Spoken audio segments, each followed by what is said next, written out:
সবাই মরে যাবো, আমরা সবাই, কেউ থাকবো না। এই পৃথিবী থাকার জায়গা নয়। কিয়ামতের সময় আল্লাহ তাআলা মালাকুল মাউতকে বলবেন, সবার রূহ কবজ করে ফেলো, সবার, কেউ থাকবে না, সবার রূহ কবজ হয়ে যাবে। আল্লাহ মালাকুল মাউতকে বলবেন, মালাকুল মাউত কি অবস্থা?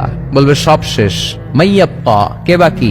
মালাকুল মাউত বলবে জিনেরা বাকি, যাদেরকে দেখা যায় না। আল্লাহ বলবেন জিনদেরকেও শেষ করে ফেলো, রূহ কবজ করো। মালাকুল মাউত আজরাইল জিনদের রূহ কবজ করবে। আল্লাহ এবার জিজ্ঞেস করবে, ইয়া মালাকাল মাউত আখবিরনি মাইয়াপ্পা, এবার বলো আর কে বাকি? মালাকুল মাউত বলবে, আল্লাহ মানুষগুলো সব শেষ, জিনগুলাও শেষ, এবার বাকি ইবলিস শয়তান। কে বাকি? ইবলিসরেও শেষ করো, ইবলিসও শেষ। আল্লাহ আবার জিজ্ঞেস করবেন, ইয়া মালাকাল মাউতি মাইয়াপ্পা, আর কে বেঁচে আছে বলো? মালাকুল মাউত বলবে, আল্লাহ আপনার কথা অনুযায়ী পৃথিবীর সব মানুষের রূহ কবজ করলাম, সব জিনদের রূহ কবজ করলাম, ইবলিসের রূহ কবজ করলাম, এখন আছে শুধু ফেরেশতারা। আছে কারা? যাও ফেরেশতাদের রূহ কবজ করো। ফেরেশতাদের রূহ কবজ হয়ে যাবে। এবার আল্লাহ জিজ্ঞেস করবেন, ইয়া মালাকাল মাউত আখবিরনি মাইয়াপ্পা। মালাকুল মাউত বলবে, আল্লাহ আপনার কথা মতো ধরে ধরে সব শেষ, ফেরেশতাও শেষ, 4 জন ছাড়া। কয়জন ছাড়া? জোরে বলেন, কয়জন ছাড়া?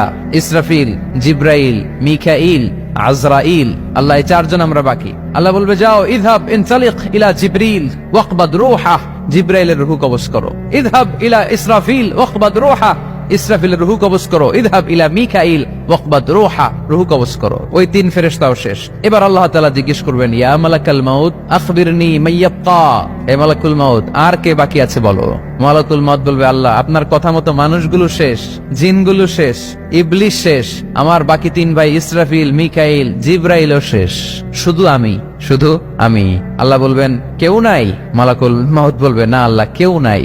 এবার আল্লাহ তাআলা বলবেন, মালাকুল মাউত তুমি তো সবাই রে মারছো, এবার তুমি মরো, এবার তুমি মরো, তুমি মরো।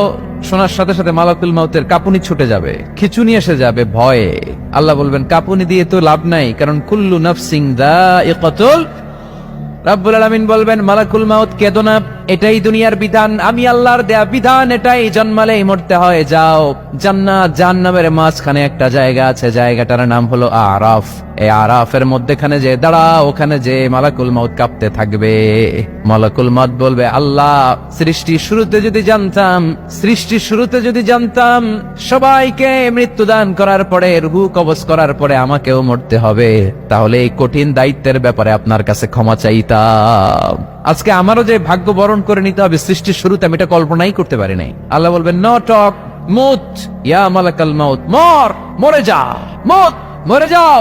বলার সাথে সাথে মালাকুল মাউত এক বিকট চিৎকার হাঁকিয়ে মরে যাবে। মালাকুল মাউতের চিৎকারটা সেদিন এত ভয়ঙ্কর হবে, বিষ্ণু ইসা ইসলাম বলেন, ওই চিৎকারের আওয়াজ যদি পৃথিবীর মানুষেরা কান দিয়ে শুনতে পেত, তাহলে কিয়ামত সংগঠিত হওয়ার জন্য আলাদা করে ইসরাফিলের সিঙ্গার প্রয়োজন হতো না। ওই চিৎকারের আওয়াজে প্রতিটা মানুষ কানের পর্দা ফেটে ওই জায়গায় লাশ হয়ে পড়ে যেত। এবার ডানে বায়ে সামনে পেছনে উপরে নিচে কেউ নাই, একজন ছাড়া। জোরে বলতে হবে, তিনি কে? আল্লাহ তখন পৃথিবীকে একটা ডাক দিবেন, বলবেন, ইয়া দুনিয়া আইনা আনহারুকি, এই পৃথিবী তোর